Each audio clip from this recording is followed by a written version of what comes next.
Today's class is given by His Grace Radhika Vallabh Das Prabhuji. Prabhuji is reading Sri Caitanya Caritamra Antya Lila, 13 chapter 78 onwards. Please, Prabhuji, take over the call. Prabhuji, we are all welcome in the call to you. Thank you for your association.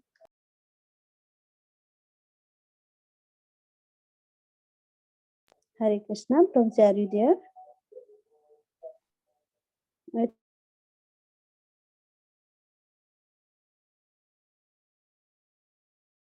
I think Prabhu has to reconnect maybe because neither his audio nor video is.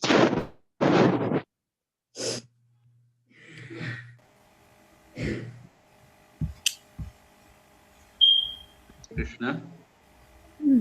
Now we can hear. Hare Krishna Mataji, Dandavat Pranam. Hare Krishna. Are you able to hear me? Yes, Prabhuji, now we can hear you, Prabhu. Okay. So I shall begin.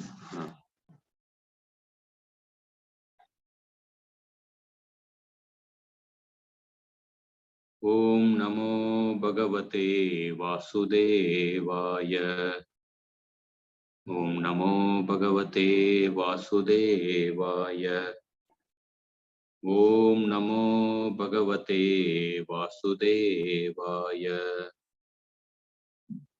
Narayanam Namaskritya Naram Chaiva Narottamam Devim Saraswatim Vyasam Tato Jayamudirayet Nashtaprayeshvabhadreshu Nityam Bhagavata Sevaya Bhagavatir Uttamashloke Bhaktir Bhavati Naishtiki Krishnaya Vasudevaya Devaki Nandanaya Cha Nandagopakumaraya Govindaya Namo Namaha.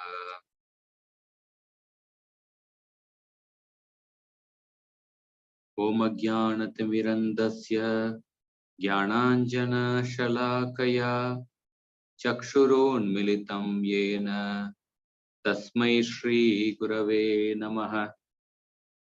Shri Caitanya Manobishtam Sthapitam Yena Bhutale Swayam Rupa Kadamayyam Tadati Swapadantikam Vandeham Shri Guru Shri Yuta Padakamalam Shri Gurun Vaishnavamscha Shri Rupam Sagrajatam Sahagana Raghunatanvitam Tam Sajivam Sadvaitam Savadutam Parijana Sahitam Krishna Chaitanya Devam Shri Radha Krishna Padan Sahagana Lalita Shri Vishakanvitamscha He Krishna Karuna Sindhu Dinabandho Jagatpate Gopesha Gopika Kanta Radha Kanta Namostute Tapta Kanchana Gaurangi Radhe Vrindavaneshwari Vrishabhanu Sute Devi Pranamami Haripriye Vancha Kalpatarubhyascha Kripa Sindhubhya Evacha Patitanam Pavanebhyo Vaishnavebhyo Namo Namaha. Jaya Sri Krishna Chaitanya Prabhu Nityananda Shri Advaita Gadadhar Srivasadi Gaura Bhakta Vrinda Hare Krishna Krishna Krishna Hare Hare Hare Rama Rama Rama Hare Hare.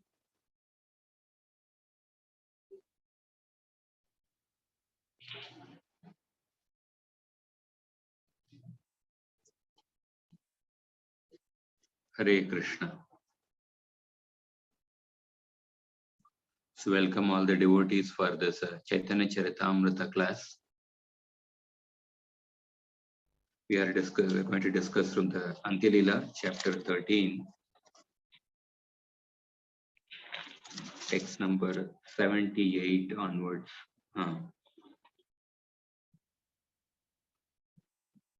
Because I'll not be reading every text, but I'll describe the pastimes in summary and discuss something related to the pastime. So in 10 verses from 78 to 88, one beautiful pastime of Chaitanya Mahaprabhu is being described by Kaviraj Goswami. Ekadina Prabhu Yameshwara Totayaite Sei Kale Devadasi Lagi Lagaite. One day when the Lord was going to the temple of Yameshwar, a female singer began to sing in the Jagannath temple. Ujjari Ragini Lai Sumadurasware Gita Govinda Padagaya Jagamana Hare. She sang a Gujjari tune in a very sweet voice, and because the subject was Jayadeva Goswami's Gita Govinda, the song attracted the attention of the entire world. So Chaitanya Mahaprabhu heard this song from a distance, and he could not even recognize that whether it was a male voice or a female voice. So Mahaprabhu went in ecstasy, and he went to meet the singer. So when he started running to meet the singer, his body was actually pierced by some thorny hedges, and blood started oozing from his body, and he didn't even notice that the blood is coming from his body. And then at that time Govinda came, and he just ran behind the Lord, and then Govinda actually caught the Supreme Lord. The Lord actually did not notice, did not even know whether it was a male voice or a female voice, did not notice that the blood was oozing from the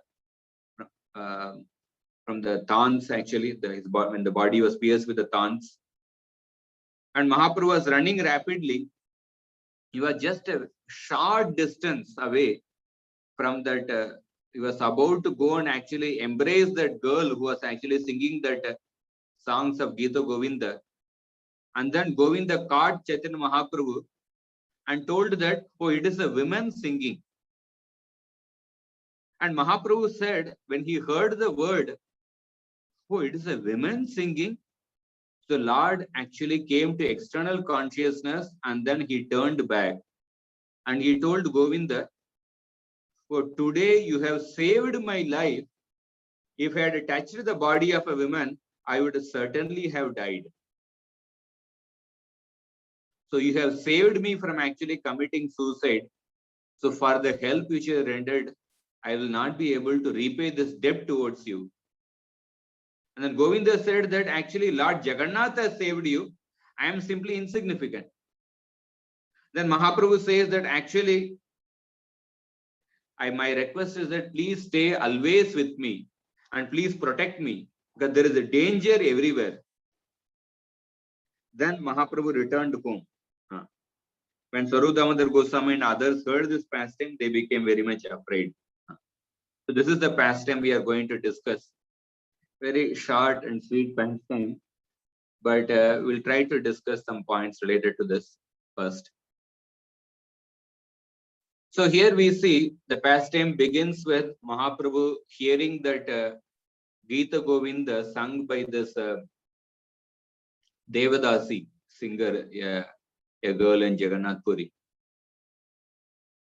So in the Bhakti Rasamrita Sindhu, Rupa Goswami discusses what is Bhakti Rasa. He says Bhakti Rasa is composed of 5 ingredients. The primary ingredient of Bhakti Rasa is called as Sthayi Bhava. Sthayi Bhava means one's eternal affection towards Krishna. And when the Sthayi Bhava is nourished by 4 other ingredients, When this Sthayi Bhava is mixed with 4 other ingredients, what are the 4 other ingredients? Vibhava, Anubhava, Satvika Bhava, and Vyabhichari Bhava. So when the Sthayi Bhava is mixed with these 4 other ingredients, then a person tastes what is called as Bhakti Rasa. A simple example I always give, with some of you might be attending or might be attended the Bhakti Rasamrita Sindhu classes, which we are discussing, another group. So for example, like a simple halwa, the main ingredient of a halwa is the rava. But when the rava is mixed with the other ingredients like sugar, ghee, fire, dry fruits, then the rava becomes what is called as halwa. So the rava is like the Sthayi Bhava, the main ingredient of halwa. Sthayi Bhava is the main ingredient of the Bhakti Rasa. Sthayi Bhava means one's constant affection towards the Lord.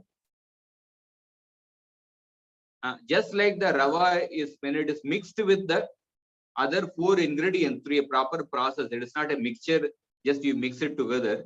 No, you have to like roast the rava and then add the, say, water, sugar at appropriate time, and then it becomes halwa. Like, so similarly, when the Sthayi Bhava is like nourished or mixed with the 4 other ingredients, then it becomes Bhakti Rasa. So Sthayi Bhava is one's eternal affection. So Vibhava means, Vibhava is that which stimulates one's affection. That which stimulates one's affection. And when the Sthayi Bhava is stimulated by Vibhava, the resultant actions exhibited by the devotee, they are the Anubhava and the Satvika Bhava. Anubhava is the subsequent ecstasy, ecstasy manifested by the devotee when the affection is stimulated. Satvika Bhava is also a subsequent ecstasy exhibited by the devotee when the affection is stimulated. The difference between Anubhava and Satvika Bhava is that in Anubhava, there is an element of intelligence involved. There is a premeditated action. But in Satvika Bhava, there is no element of intelligence. And then there is Vyabhichari Bhava. Vyabhichari Bhava is an ecstatic emotion in the mood of anxiety, and there are many different categories are there. A simple example which can be given, another example is that suppose there is a Deepavali firecracker is there. Deepavali firecracker. So in that firecracker, the inflammable material is stored within that firecracker box. And then there is a wick is actually protruding. And then when you take a spark of fire near that wick, and that spark of fire is acting as a stimulant, and that firecracker is stored with the inflammable material, then when it comes in contact with the spark of fire, then there is a display of the fireworks. The firework display in the form of like some rockets go in the air, or there is a Shankha Chakra, or there is a series of cracker sound, like big sounds come. This fireworks display come. So in this analogy, so in the firecrackers, the inflammable material is stored, and then it comes in contact with the spark of fire, and then there is a resultant display of the fireworks. So Sthayi Bhava is like the inflammable material which is there in the heart of a person. When the Sthayi Bhava comes in contact with the Vibhava, Vibhava is that which stimulates one's ecstasy, then the resultant firework display, the resultant emotions, resultant actions exhibited by the person, they are like the firework display. They are the Anubhava and Satvika Bhava. Like a simple example, another example of say, a mother has an affection towards the child. And then when the mother sees that the mother's affection towards the child is like the Sthayi Bhava. And then when the mother sees something related to the child, when the mother sees say, school bag of the child. The child is not present. The mother sees the, say, socks of the child or the school bag of the child.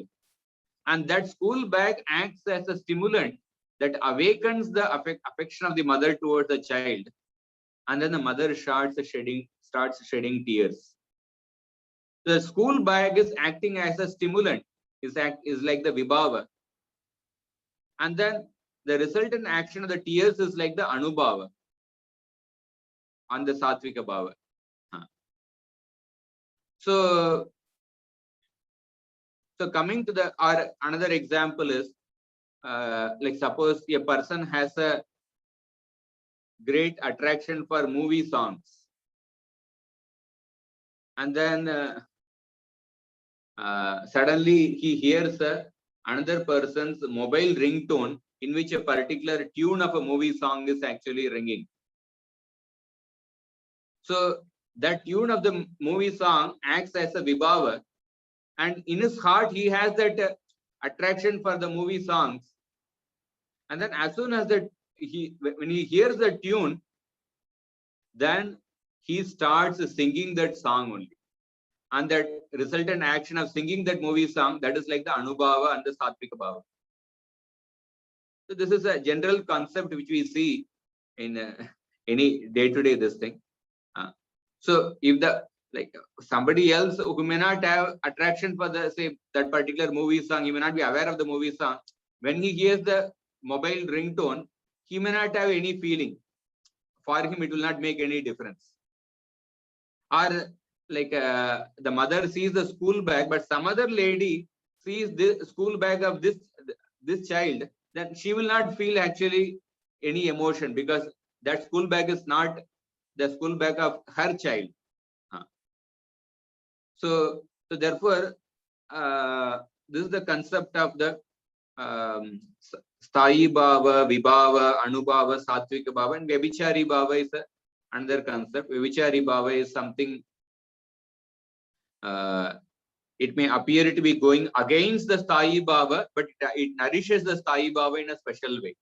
Like for example, a simple example is that, say in a malpuva, we also add kala miri or black pepper. So black pepper, it goes against the taste of the malpuva, but in reality, the black pepper, it actually nourishes the malpuva. It enhances the taste of the malpuva, although it is actually going in the opposite direction of the taste of the malpuva. Malpuva is sweet in nature, but black pepper is the opposite taste, but it enhances the taste of the malpuva in a distinct way. Camphor, it has an opposite taste from the sweet rice, but the camphor enhances the taste of the sweet rice in a distinct way. So that is the camphor or the malpuva, that is vyabhichari bhava, is something like camphor or malpuva. The vyabhichari bhava, it goes against the sthayi bhava, but it nourishes the sthayi bhava in a very distinct way. In this way, when the sthayi bhava is mixed with the vibhava, anubhava, sattvika bhava, and vyabhichari bhava, then the combined thing is what is called as the bhakti rasa.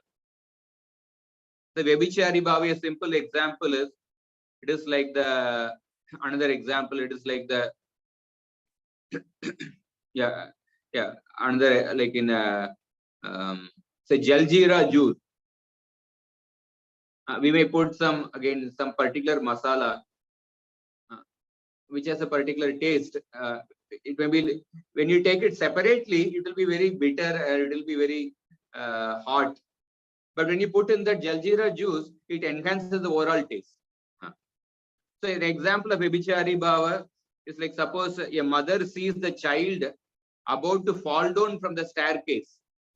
So at that moment, the mother actually goes through the emotion of anxiety, and she immediately rushes to save that child. And that emotion of anxiety is an example of vyabhichari bhava. And usually the vyabhichari bhavas are transitory in nature. They're transitory in nature, just like kala miri or camphor. They are very small in quantity. A very small amount of quantity you add.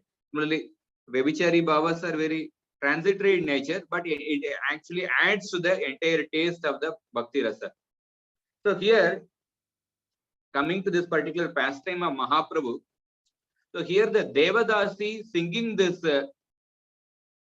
song of Gita Govinda of Jayade Goswami. So this singing of the songs, it is acting as a vibhava. And Chaitanya Mahaprabhu has a Sai Bhava in his heart. He has his eternal affection towards Krishna. And then when he comes in contact with the vibhava, the song sung by this Devadasi, which is like the vibhava, then the resultant actions of Chaitanya Mahaprabhu, that is, he starts running at great speed.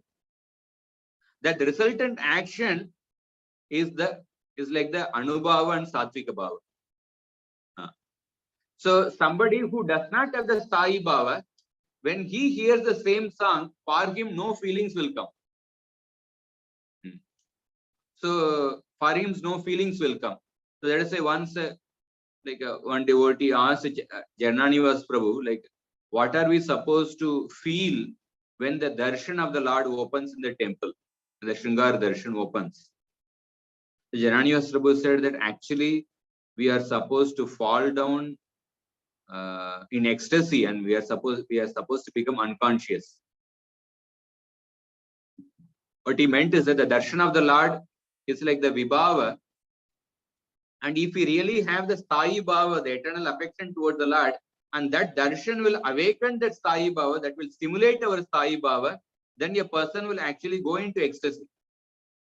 He will exhibit the emotions of Anubhava, Satvika Bhava, etc. So of course it doesn't happen in our case because we don't have the Sai Bhava. But Chaitanya Mahaprabhu, when he heard the songs of Devadasi, he went into complete internal consciousness that he did not even notice actually whether it is a male voice or a female voice.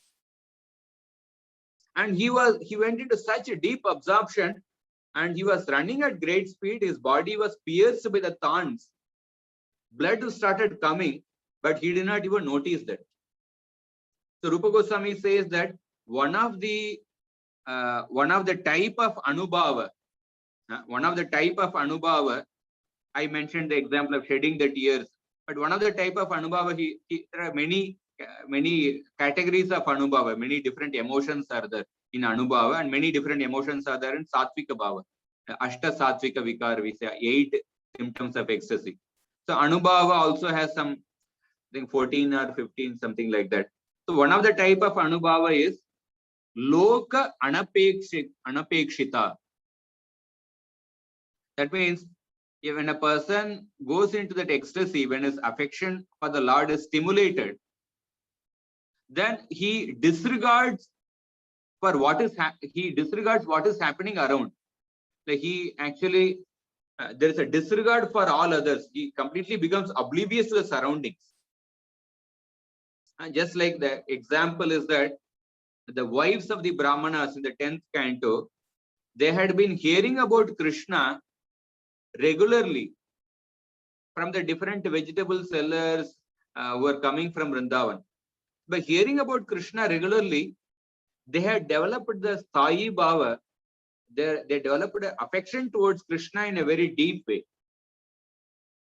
And then when the cowherd boys came and told, just in a nearby village, Krishna and Balarama are there and they are hungry.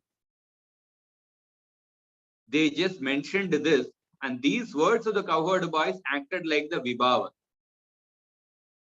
And then what were the resultant actions of the wives of the Brahmanas? They immediately packed up all the foodstuffs, and then they were immediately prepared to go to the forest. So at that time, all the relatives stopped the the wives of the Brahmanas. Oh, you cannot go to the forest. But because these wives of the Brahmanas, they had such a deep Sai Bhava, and then when they heard that the Krishna and Balarama are hungry, they developed such a deep ecstasy, they just completely disregarded the instructions of their brothers, husbands, and all the relatives. Aho pashyata narinam api Krishne jagat gurau duranta bhavam yo vidyan mrityupashan grihabidan. So just see the unlimited love these women have developed for Krishna, the spiritual master of the entire universe. This love has broken their very bonds of death, their attachment to family life. They became oblivious to the surroundings. They disregarded all other instructions, and they immediately ran to the forest with all their footsteps.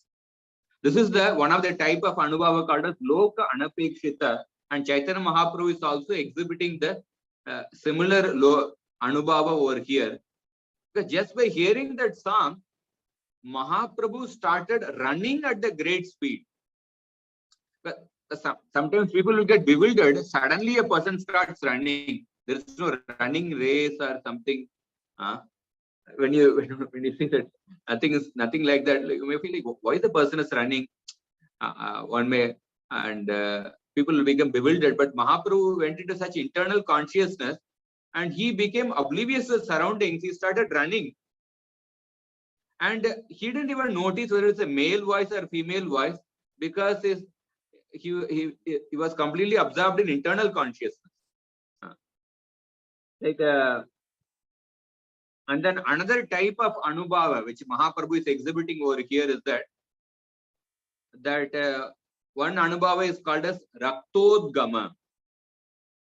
Raktodgama means blood starts coming out of the body when the Sai Baba is stimulated by the Vibhava. The blood starts coming out of the body of the devotee. And here, in Mahaprabhu's body also, the blood started coming by the pricking of the thorns. But Mahaprabhu actually paid no attention. He was not even oblivious to that. He was not even conscious of that. So, and then when we see here, and then Govinda comes, and when Mahaprabhu was about to embrace that girl, Govinda actually stops Mahaprabhu. And he says, this is a woman, you are about to embrace a woman. And Mahaprabhu says, oh, it is a woman who you have saved me from actually committing suicide. Because here we see another aspect of Mahaprabhu. Here Mahaprabhu comes to external consciousness, and he becomes aware of the Varnashram Dharma rules. Because Mahaprabhu is playing the role of a sannyasi, and as a sannyasi, he is not supposed to have any connection with the women. And when he hears that actually he is about to embrace a woman, and Govinda has stopped, and Mahaprabhu is comes to his external consciousness, he says, oh, you have saved me from committing suicide. I shall never be able to repay my debt to you. So it's such a beautiful story where we see Mahaprabhu's absorption in internal consciousness, and also Mahaprabhu's sensitiveness to the Varnashram Dharma rules. So Varnashram Dharma rules are related to the external body. Related to the external body. And many times when a person is practicing bhakti, a person may give excuse to not follow the Varnashram Dharma principles by saying that, oh, I am following the higher dharma. So there is a subtle difference between actually surrendering to the Lord and using surrender as a tool to escape one's Varnashram duties. So we may be thinking that we are actually surrounding, but actually our ego may be cheating, that we may be using the surrender as a tool to avoid certain responsibilities or Varnashram Dharma rules. So here we see Mahaprabhu's how he is conscious of the Varnashram Dharma rules as a sannyasi. And we find, for example, in Mahaprabhu's conversation with Ramananda Rai, Mahaprabhu asked Ramananda Rai that what is the goal of life and what is the sadhana to achieve that goal. And Ramananda Rai first answer he gave is that Varnashrama Charavata Purushena Parapuman Vishnur Aradyate Panta Nanya Tattosha Karanam.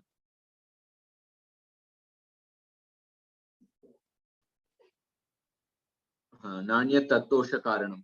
That by following the Varnashram rules, one can actually please Lord Vishnu. When Mahaprabhu heard this answer, he said, this is something external. Tell me something more. Tell me something more. So people many times Prabhupada was once speaking about the Varnashram Dharma in some morning walk. And then one devotee asked Prabhupada by quoting the statement of Mahaprabhu. So Mahaprabhu rejected Varnashram by saying that Varnashram Dharma is something external. So why do you actually why do you emphasize on Varnashram? And Prabhupada gave such a reply. And there's a conversation in February 14, 1977. And Prabhupada said that Mahaprabhu is on a completely internal platform. And he is an Akinchana Bhakta. He can reject Varnashram. But we have to establish the Krishna consciousness movement by following by establishing the Varnashram principle, because it is not easy to become a Vaishnava. Otherwise, why there are so many people who fell from the position of sannyas, who fell from the path of this one, because they were not qualified for that position according to the Varnashram qualification. So that is why they fell. So we have to establish Varnashram. It's not easy to become a Vaishnava. One has to practice Varnashram Dharma to become Vaishnava, like that Prabhupada gave a reply. And so when we say that Mahaprabhu rejected Varnashram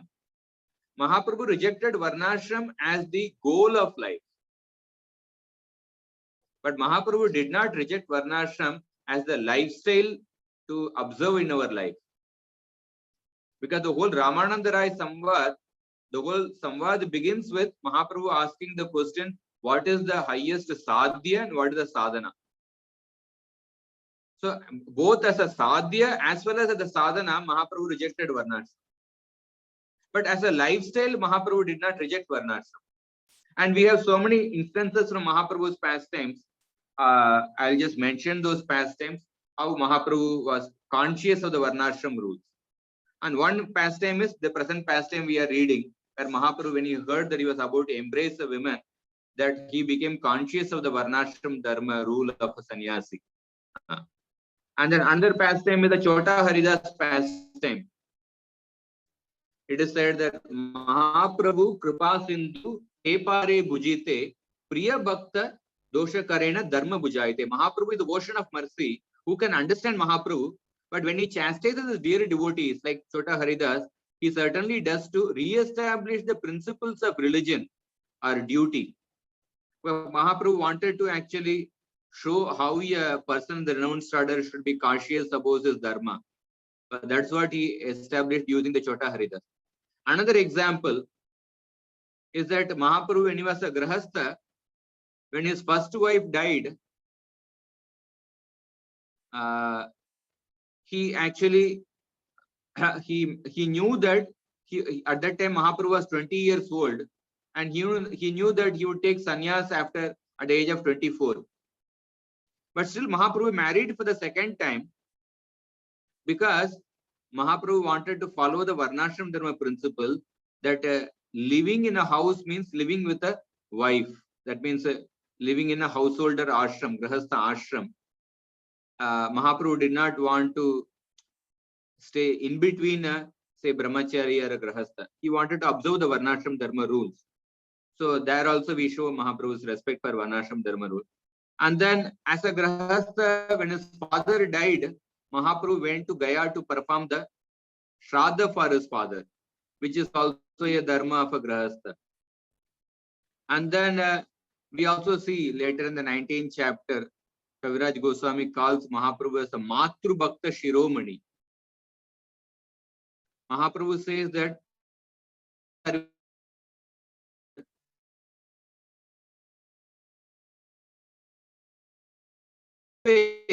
I have destroyed the principles of dharma.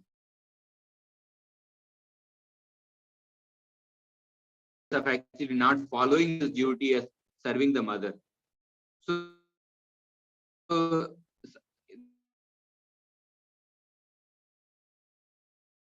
consciousness, the more a person becomes conscious of the responsibilities which he did not perform. That is one of the sign of a sincere devotee. That he does not say that, oh, because I am practicing a higher dharma, that I gave up the lower dharmas.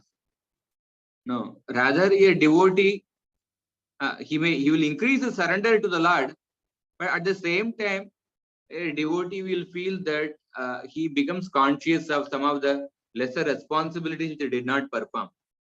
Even Uddhava in the 3rd canto, 2nd chapter, when he is remembering the activities of Krishna, Uddhava says that Dunoti chetas marato mamaitat yadaha padav abhivandya pitru tatamba kashad uruchaikitana prasidatamno kata nirikshatanam. When Krishna came to meet Vasudeva and Devaki, and Krishna told Vasudeva and Devaki, so my dear father and mother, please excuse me for my inability that I did not serve you properly. I was actually away from you. I was in Vrindavan. Please excuse me that I did not serve your lotus feet. Because of the fear of Kamsa, I was in Vrindavan. Please excuse me for not serving you. And Uddhava says that when I remember these dealings of Krishna, it gives me pain at my heart. Why does Krishna have to beg? What is the need of Krishna begging forgiveness from his father and mother? So we see the same behavior in Chaitanya Mahaprabhu. He says that, oh, I did not serve my mother. And Mahaprabhu, why did Mahaprabhu refuse to give his darshan to Prataprudra Maharaj? Again, he wanted to follow the Varnashram Dharma principle of as a sannyasi. As a sannyasi, one is not supposed to intimately associate with the king, because at that time, 500 years back, Varnashram Dharma was very much prominent. The principles were prominent. So therefore, if a sannyasi were seen to associate with a king, that would be a black mark on the sannyasi, and that would bring down the reputation of a sannyasi. And for a sannyasi, the most important thing is the reputation. When the reputation is lost, then he cannot actually preach, he cannot perform his service. So Mahaprabhu was conscious of these Varnashram Dharma principles. But Prabhupada, the devotees were requesting that, making request to Mahaprabhu to give his association to Prataprudra Maharaj. And Prataprudra Maharaj was a great devotee, but Mahaprabhu refused. But on the other hand, Prabhupada, he told his disciples to arrange a meeting with Morarji Desai, who was the Prime Minister. And Morarji Desai, he was not like a devotee and the caliber like Prataprudra Maharaj. And it's not that he was eager to meet Prabhupada. Rather, Prabhupada told his disciples to arrange a meeting with him. Because one may say, oh, how Prabhupada is following exactly opposite to Chaitanya Mahaprabhu. Because Prabhupada felt that if I get to meet Morarji Desai, that will be good for the preaching. If I seek his help, he may be a pious person, and maybe that will be good for actually spreading Krishna consciousness. But 500 years back, Mahaprabhu, because at that time the principles were such that if Mahaprabhu was seen to actually meet with Prataprudra Maharaj, that would not be good for the preaching. That would be considered as a bad on the character of Mahaprabhu. So therefore, that we also have to follow the Varnashram Dharma principles according to the changing times and places. There are certain core principles, but the application will differ from changing time and place. And they are subordinate to the principle of Anukulyasya Sankalpa, Pratikulyasya Varjanam. So whatever is favorable for serving Krishna, the mission of the Lord, we follow the Varnashram Dharma principles accordingly. And also another example where how Mahaprabhu was conscious of the Varnashram Dharma principle is that when Sarvam Bhattacharya asked Mahaprabhu to come to his house for prasadam for 1 month, Mahaprabhu strictly refused. He said, as a sannyasi, I cannot come to the same house for 1 month. And then Sarvam Bhattacharya reduced the 1 month to 21 days, and then 15 days, 10 days. But still Mahaprabhu kept on refusing. And finally Mahaprabhu agreed, okay, I will just come for 4 days in the month. Because here also we see how Mahaprabhu was cautious of following the Varnashram Dharma principles. So, like that, there are other examples. So, therefore, here in this pastime, Mahaprabhu's deep internal consciousness, that is also seen, and also his sensitivity, how he is conscious of the Varnashram Dharma principles, that is also seen. And then going ahead, then Mahaprabhu says, makes a statement to Govinda. He says that, oh, you have saved me today. I shall not be able to, I will never be able to repay my debt to you. Therefore, please stay with me always. And because there is danger everywhere, and you should protect me very carefully.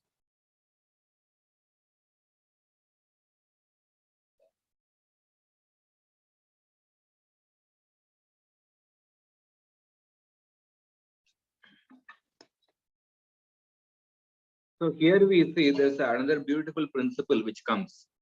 So if you want to study the Vaishnava behavior, Vaishnava etiquette, the best book is Caitanya Charitamrita, by studying the life of Chaitanya Mahaprabhu and his associates. So the previously, I think the Rupa Siksha, Sanatan Siksha, Mahaprabhu said that the famous word, forget that word, Krishna Bhakti Janma Mula Hoya Sadhu Sangha, Krishna Prema Janme Teho Puna Mukyanga. The root cause of devotional service to Krishna is the association with advanced devotees. And then, even when a person's love for Krishna is awakened, but still the association with the devotees is concerned. And here, Chaitanya Mahaprabhu is an example of a person who has awakened his love for Krishna. But he's saying that please actually stay with me everywhere, so that please protect me from the Maya. So Mahaprabhu is considering in the awakened platform of Prema, he is considering the association of the devotees to be most essential. And previously, one of the pastimes, Sarvam Bhattacharya, Mahaprabhu was glorifying Sarvam Bhattacharya. Sarvam Bhattacharya told that previously I was like a jackal. I was actually speaking this dry logic, dry nyaya. I was making sounds like Bayu, Bayu. But Mahaprabhu has converted me into a Garuda. By the mercy of Mahaprabhu, I have become a Garuda. Previously I was a jackal. But Mahaprabhu, when he heard that, he gave a reply. He said that actually you are a devotee from your previous life. Because of your devotional service, I am becoming a devotee. By your devotional service, I am becoming a devotee. Like that, he gave credit to Sarvam Bhattacharya. So, like, association with the devotees is the root cause of awakening bhakti. But once the bhakti is awakened, even when the love of Krishna is awakened, but still the association of the devotees is most essential. So suppose, like when a person is digging a well in order to get water, it's a very hard work to dig a well to get water. But suppose if the person who is digging a well, if he gets the post of Indra, he will actually stop digging the well. Because Indra is the Lord of the rains. So similarly, when a person is following the path of say Jnana Marga or Ashtanga Yoga Marga, when those people, when they achieve liberation, when they achieve their say goal, then they give up their sadhana. Just like a person who is digging a well gives up his hard work when he becomes Indra. On the other hand, a practitioner of a bhakti process, even when a person actually achieves perfection, a person becomes doubly serious about the sadhana which he was performing previously. And that's what we see in the example of, say, Sanatan Goswami, Haridas Thakur. Sanatan Goswami, even in the grand old age, he was actually trying to do the long parikrama of Govardhan. Haridas Thakur, Mahaprabhu asked that, oh, how is your health? So Haridas Thakur said that my body is all right, but my mind is not proper because I'm not able to complete my chanting of the rounds. So that shows that even at the old age, how he was actually serious about his sadhana. So therefore, in the bhakti process, one does not actually give up the sadhana even when a person achieves perfection. Rather, he becomes even more serious about the sadhana. And even when the love of Krishna is awakened, association with the devotee is considered to be the most important item. Like one example, we can see Dhruva Maharaj and Bharat Maharaj. Dhruva Maharaj, he got the association of like in one class, His Holiness Radhanath Swami Maharaj was mentioning that what is the purpose of association? The purpose of association is to become fixed in the real goal of life and also to become fixed in the sadhana to achieve that goal of life. That is the purpose of association. So Dhruva Maharaj, when he got the association of Narada Muni, what was his goal? His goal was to get a kingdom greater than that of Lord Brahma. And Narada Muni somehow inspired him to follow the path of bhakti. So by the association of Narada Muni, he started practicing bhakti, but his goal remained the same, to get a kingdom greater than that of Lord Brahma. But then, by the intense practice of bhakti, finally when the Lord appeared, he became so purified, he actually, he did not ask for that goal with which he began the practice of bhakti. Rather, he asked for the association of devotees. Bhaktim muhu pravakatam tvaime prasango yenanja solbana muru vyasanam bhavabdim neshe bhavat gunakatamrita panamatta. That let me get the association of devotees, let me get immersed in hearing and chanting of the Supreme Lord. Let me become intoxicated. But on the other hand, see Bharat Maharaj. Bharat Maharaj, he went to the forest.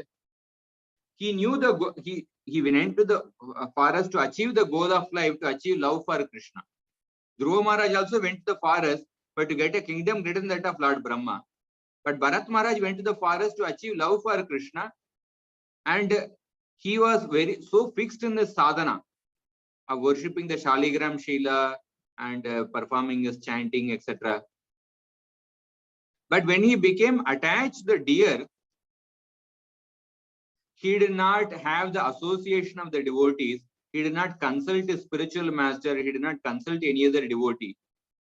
So because of the lack of association, so Dhruva Maharaj began his process of bhakti as a karma mishra bhakta, as a artharthi. As a artharthi, he began his process of bhakti. But Bharat Maharaj, when he began the process of bhakti, he was a pure devotee. And in fact, he was actually exhibiting the symptoms of ecstasy. Once when he was worshipping the deities, the ecstatic symptoms started appearing. But he felt those ecstatic symptoms to be a disturbance because he felt that, oh, these are going to obstruct me in my worship of the Shaligram Shila. And then he tried to control those ecstatic symptoms. He tried to pray to the Lord, oh, please keep my intelligence proper so that I don't forget the rules of worshipping the Lord. So Bharat Maharaj was initially in the platform of Bhav, he was in the initial stages of Prema. But because of lack of association of devotees, when he became attached to the deer, he deviated from the goal of life with which he came to the forest, and also he deviated from the sadhana to achieve that goal. And he left his body by thinking of the deer. So therefore, these two stories tell that a person may have a wrong motivation, but with the association of the devotees, eventually Dhruva Maharaj came to the right goal. He became situated in the right goal of life. He became situated in the right sadhana. But Bharat Maharaj was fixed in the right goal and the right sadhana, but because of lacking the association of devotees, because he did not consult any devotees, therefore he fell from his spiritual position. He became a deer. So therefore, that it is said that when we read the Shastras, we get knowledge. And when we hear from the devotees, we get wisdom. That means we get wisdom of how to apply that knowledge. And then when we apply that wisdom, when we serve with that wisdom and with that knowledge, then we get realization. And the combination of these three, that is knowledge, wisdom, and realization, the combination of these three makes a person mature. So therefore, theoretical knowledge is one thing, but hearing from the devotees, we get wisdom. And then when we apply that knowledge and wisdom, then we get realization. And then as a combination of that, a person becomes mature. So here, Chaitanya Mahaprabhu is saying that, oh, please stay with me always, and there is danger anywhere and everywhere. Therefore, you should protect me very carefully. So I think I shall stop here, because if I begin the next pastime, it will go more time. Because if anybody has any questions or comments, then they can share. Thank you so much, Prabhuji. I think this was a very fantastic class. Thanks for touching upon the different emotions that actually Mahaprabhu was undergoing at this time. It was easy to comprehend. Thank you so much for your very wonderful details in the class. Hare Krishna. Hare Krishna Prabhuji, Danat Pranam, all glories to Srila Prabhupada and Guru Maharajas. Thank you so much, Prabhuji. It's very simple and very easy to understand. Thank you so much, Prabhuji, for your association. Even the topic is very high, but you made very simple for our understanding. Thank you so much, Prabhuji. Thank you, Mata. Hare Krishna. Is there any question or comment for Prabhuji from the devotees? You can go ahead. Hare Krishna Prabhuji, Dandavat Pranams, my glories to Srila Prabhupada. Thank you, Prabhu. As everybody said, I too second with the compliment that class was really very nice, and especially the way you connected to Bhakti Rasamrita Sindhu.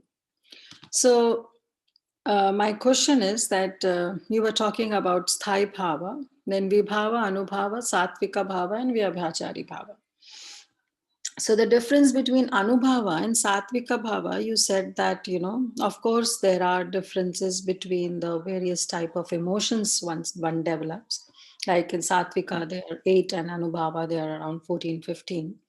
And also you said that Anubhava, there is an element of intelligence, whereas Satvika Bhava, there is no element of intelligence. So in this regard, like the pastime that we are reading right now in Chaitanya Charitamrita, so when Mahaprabhu heard the voice, so immediately there was a Satvika Bhava, right? And when he was stopped by Govinda, then, he realized that means that, intelligence was there. Then intelligence came. Before that, there was no as such intelligence, because Mahaprabhu didn't realize that whether the person who is singing is a male or a female. Is it right understanding, Prabhu? Like first the Satvika Bhava came, and then he got a little bit of Anubhava, and then, or some difference in my understanding? Yeah. There is Satvika Bhava and Anubhava, both were there. Like it all happened in a second. We can't, like, all of them appeared simultaneously, in that sense. Like Raktodgama, bleeding, is considered to be one of the Anubhava as well as the Satvika Bhava. The blood started coming out of his body. That's considered to be both Anubhava and Satvika Bhava. In that, when Satvika Bhava was also there. And then we can say Lokana Pekshita, he was completely oblivious to the surroundings. Another point which I wanted to mention, that there are three things: introspection, circumspection, and retrospection. So what is introspection? Introspection means we have to, when we study Mahaprabhu's life, introspection means when you are practicing bhakti, we have to see, am I developing Vaishnava qualities? Is there a change in me? So that is like introspection. Circumspection means we have to examine the surroundings. If I don't follow this rule, what will happen to the surroundings? Like Mahaprabhu said, oh, if I had embraced that woman, I'm a sannyasi, like it would have been like a big chaos. It would be a big black mark on me. Like I would have to commit suicide. He became aware of the surrounding. That is like a circumspection, like analyzing the surroundings. What is there around us? Introspection is like analyzing our heart, analyzing our behavior. Am I actually progressing? Am I becoming free from the anarthas? And then there is retrospection. Retrospection means seeing our past. Like what was my past conditioning? Now how I am actually remembering our past. Remembering our past and then our present condition, that helps us to remain grateful, and that gives us hope also that we have actually progressed. In the past, I had these problems. Now, just like Ajamil, he says that in the 6th canto, that after hearing the conversation between the Yamadutas and the Vishnudutas, he says that, because I was such a sinner previously, I had actually given up my father, old father and mother, and my wife, and I gave up all the Brahminical duties, but I got the holy name of the Lord. How such a sinner I was previously, and now I have got the great holy name of the Supreme Lord. And Prabhupada says that this is the standard of becoming a pure devotee, or this is the process of becoming a pure devotee. The standard of a pure devotee is that a pure devotee should repent for his past sinful activities. And it is a duty of a pure devotee to remember his past and repent for his past sinful activities. So this act is called as the retrospection, what we were before. So here Mahaprabhu, this is just another point which I forgot to tell. Mahaprabhu, how when he was actually, he was doing a circumspection. When he came to know that he was about to embrace a woman, then he analyzed, I would have to commit suicide if I had done, and you have saved me actually. So therefore, a devotee has to do all three: introspection, circumspection, and retrospection. And regarding your question, yeah, it is we can say in Satvika Bhava there is no element of intelligence, and Anubhava there is some element of intelligence. Anubhava is also different symptoms of ecstasy. Satvika Bhava also different symptoms of ecstasy. But in Satvika Bhava, there is no element of intelligence. So, but here, yeah, we can say Mahaprabhu was exhibiting those Satvika Bhavas or Anubhavas. It's not actually given in the purport, but I was just trying to relate with the Bhakti Rasamrita which we were discussing. Because one of the symptom of Anubhava is that Loka Anapekshita, a person becomes oblivious to the surroundings. And Raktodgama, which can be considered both as a symptom of Anubhava and Satvika Bhava. Yes. Thank you, Prabhu. Sorry for, asking this question, because I could relate now that, as you said, that it was just in a fraction of second everything happened. So we cannot differentiate as such the bhava level. But thank you, Prabhu. That really helps. And especially this introspection, circumspection, and retrospection that every devotee should do. So thank you for that too, and really, really very, very nice class, Prabhu. Hare Krishna. Hare Krishna, Prabhuji. Please accept my humble obeisances. Thank you for the wonderful class. Prabhu, I have a doubt of Vyavachari Bhava, which you said, like the Malpua story. I mean, how in a Malpua, if you put a black paper and it becomes opposite, but yet it adds to the taste. So, Prabhu, will you give an example of a Lila from the scripture which will help to understand better? Lila from the scripture is that actually Vyabhichari Bhava, there are 33 Vyabhichari Bhavas are there. But say one example I'll give. Say Mother Yashoda, when she saw Krishna in the coils of Kaliya, then Mother Yashoda went into a intense anxiety and she became unconscious. She went into intense anxiety. So that mood of anxiety, that is like an Vyabhichari Bhava. Or another example is that when Rohini and Yashoda would be cooking, at that time they would be always actually having in their mind what Krishna and Balaram are doing, because will some animal come and actually attack them, or will they go and touch some fire, or will they touch some sharp objects? So these emotions were there in the back of their mind. Because of that, they were not able to concentrate on their cooking. And these emotions of anxiety, they are like the Vyabhichari Bhava. And these emotions like anxiety, there are 33 types of Vyabhichari Bhavas are there. Some of the Vyabhichari Bhavas are like shyness, or haughtiness, pride, or jealousy, envy, or thoughtfulness, self-disparagement. Like when Krishna teased Rukmini that you have made a wrong choice in actually marrying me. There are so many other people who are better than me. You are lacking actually far-sightedness. Out of short-sightedness, you married me. So at that time, Rukmini Devi, like when she heard those accusations of Krishna, Rukmini Devi, she became unconscious. And later when she got up, she actually started rebuking. She started like defending herself, how she made the right choice. In one of the verses she says is that, Rukmini Devi says that actually I did not make a choice out of short-sightedness.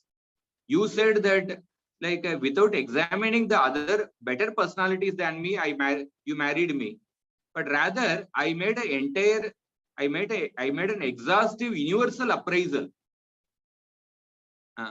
before marrying you, before choosing you. I actually considered even personalities like Lord Brahma and Lord Shiva, even such all the devatas, and what to speak of these other like tiny kings of this world. And I made an exhaustive appraisal of all these personalities, and I saw that all these personalities are under the influence of time. Then after that, I decided to marry you. So Rukmini Devi, when she speaks this verse, she is exhibiting the Vyabhichari Bhava called as thoughtfulness. That means she is saying that actually I am not short-sighted, rather I am a very far-sighted person. I saw all the possibilities because I made an exhaustive universal appraisal. Because sometimes, like when young girls, they get some carried away by the sweet words of certain boys. Sometimes many Muslims, they use this tactic. They speak some shairis or something, and they attract young girls. This technique is prevalent not only in India, even in Western countries also. I saw on video how in UK it's happening. So many times young girls, they get carried away by somebody just gifting some mobile phone or speaking some sweet words. So Krishna also accused like that. You got carried away, you are a very short-sighted person. But actually Rukmini Devi proves that I am a very far-sighted person. and there she exhibits the Vyabhichari Bhava called as thoughtfulness. Like that, there are 33 types of Vyabhichari Bhava, and for each of the Rupa Goswami gives multiple examples. Okay. Thank you, This Prabhu. Vyabhichari Bhava, as I mentioned, that they may appear to go against the Sthayi Bhava, but it nourishes the Sthayi Bhava in a very distinct way, like that Malpua camp, for example. So, Prabhu, my next question would be like, I mean, I don't know if it is relevant or not. Like, see, if we put little salt in a sweet, it increases the taste of the sweet. But if we put too much of it, it becomes, it ruins the dish. So is it same with the Vyabhichari Bhava, that if we have too much of it, it will spoil the other bhavas? That is why Vyabhichari Bhava is called as a transitory emotion. Yeah, you are correct. Vyabhichari Bhava is a transitory emotion. It is a momentary emotion. It is there for some time only. Vyabhichari Bhava is a temporary emotion.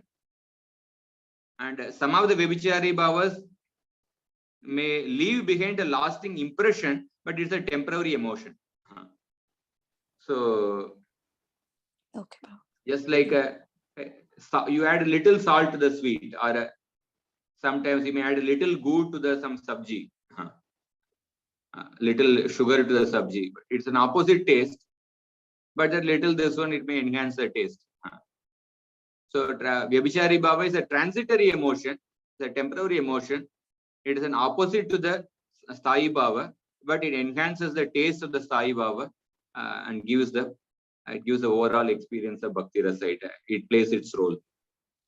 Okay, Prabhu. Yeah, thank you, Prabhu. Thank you so much. Very grateful. Thank you.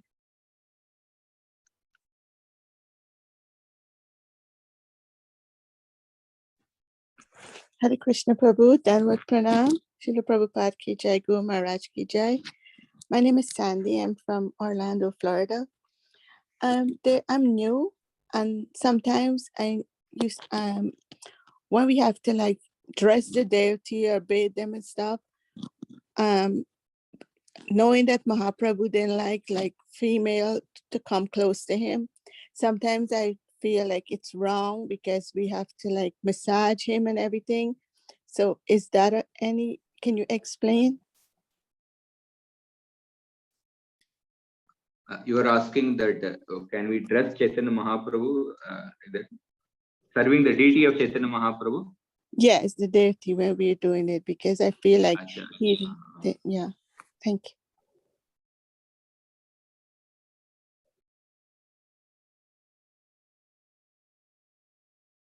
you. There are no particular, at least I have not heard any particular restrictions serving the devotees in female bodies, serving Chaitanya Mahaprabhu deities.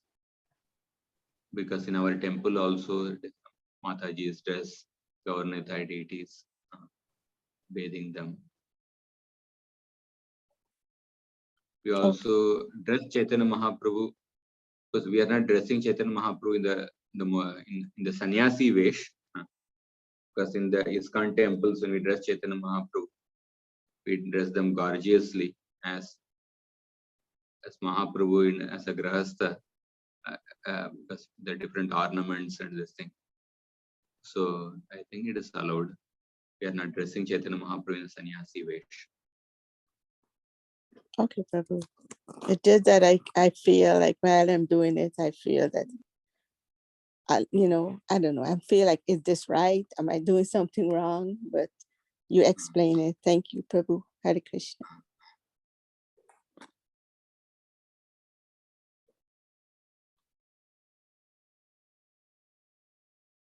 So, shall we end the class here? I think 9:40 almost. Hare Krishna, Prabhuji, Danvat Pranams. What a beautiful class, Prabhuji. You cleared so many concepts with reference to Bhakti Rasamrita Sindhu also. So I'm really grateful, Prabhuji, for your class and association. Please do come again and give us your association. Thank you so much, Prabhu. Hare Krishna. Hare Krishna, Prabhuji, Dandavat Pranam, all goes to Srila Prabhupada. So we'll Thank stop you. here. Thank you, Hare Krishna, everyone, for Prabhuji. your. Can you hear me? Yes, Mataji. Yeah, thank you so much, Prabhuji, for beautiful class. And sorry, Prabhuji, for the last minute request. You had classes back to back. I saw that. So sorry about that, Prabhuji. I had a little question like Bharat Maharaj, he was so advanced devotee in doing bhakti and worshipping Shaligram Shila, but uh, because of no association, he just fell down from his position. But did he had a guru or something? Means whose Yeah, direction he was? definitely. He must have. Guru's name is not mentioned, but principle of accepting a guru is there for everyone. But Prabhupada says that because Bharat Maharaj did not consult his spiritual master, therefore he fell from his position, like that he mentions. Okay. Guru's name is not mentioned. That is why Bharat Maharaj, later as a Jada Bharat, when he is giving instructions to Rahugun Maharaj, he says that Rahugunaitat tapasana yati na chejaya nirvapanat grahadva na chandasa naiva jalagni surye vina mahatpada rajobhishekam. He says that, oh Rahuguna, that it's not possible to achieve perfection simply by performing austerities or observing the rules of the Varnashram Dharma or giving charity. The only way to achieve perfection is to actually smear one's body with the dust of the lotus feet of the Vaishnavas. Because this is the lesson which Bharat Maharaj learned from his own life. Because he did not consult any devotee, therefore he became attached to the deer and he fell from his spiritual position. And when you have learned a lesson deeply in your life, and that then that comes actually again and again in your actually speaking to others, because it is not simply a theoretical lesson, it is something experienced in your own life. So therefore Bharat Maharaj, he had experienced in his own life how because of not having association he fell from his position. Therefore this is the one of the concluding instruction which Bharat gives to Rahugun Maharaj, that Rahugunaitat tapasana yati, that the way to achieve perfection is by serving the devotees of the Lord, by getting the mercy of the Lord, mercy of the devotees. Thank you, Prabhuji. Thank you so much.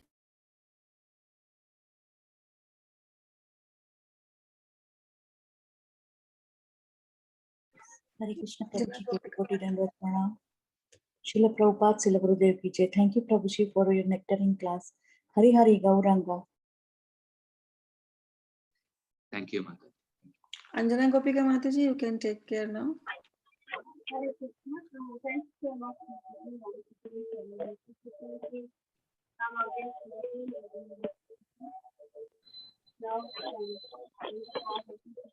So, shall we wind up?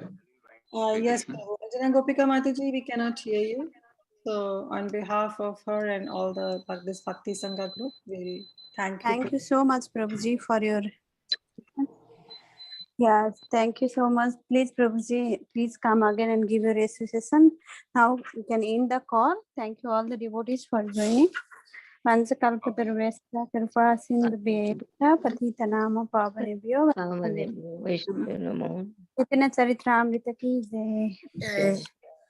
Thank you so much. Thank you, Radhika Vallabh Prabhuji ki jai. Thank you, Prabhuji. Jai. Such a beautiful class. Thank you. Thank you.